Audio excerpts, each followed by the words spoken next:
大家好，我係中醫生張善君。今日咧又同大家分享一啲養生小貼士。喺夏天經常出現嘅問題咧就叫冷氣病。咁點解會有冷氣病同埋點樣形成嘅呢？其實由於我哋澳門嘅氣候特點係高溫、高濕同埋空氣好翳焗啦。咁呢個時候咧，我哋身體咧就會打開去排濕嘅。如果呢個時候經常喺冷氣房裏邊坐喺度啦，咁冷空氣咧就要入侵我哋嘅肌表啦，侵入我哋嘅臟腑啦，就會打破我哋夏至陽極陰生嘅氣機平衡。出現一啲冷氣病嘅症狀，例如腰膝痛啦、頭痛、鼻塞、肚痛、胃痛、手腳冰冷、腰膝酸軟等嘅情況。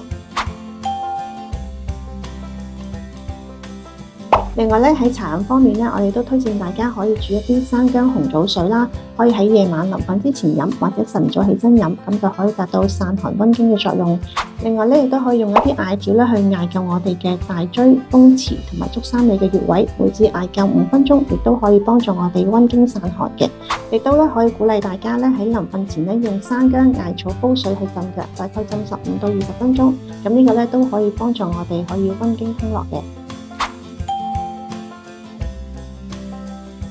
咁喺日常防護方面咧，都係提醒大家啦，冷氣咧唔好開到咁凍，咁最好維持喺24到26度之間。咁另外咧，我哋如果長期坐辦公室咧，就唔好直吹我哋嘅肩頸啊、膝頭哥啊、肚腩仔嘅位置，最好咧可以揾一啲披肩咧披住我哋嘅肩頸，保護我哋肩頸唔好受寒嘅。第二咧，如果喺戶外入冷氣房嘅時候咧，都一定要抹乾我哋嘅汗水啦，或者喺出邊靜止3到5分鐘，等我哋嘅汗水收乾，心氣平和先入冷氣房，咁咧就可以預防我哋冷氣咧入侵我哋嘅機體啦。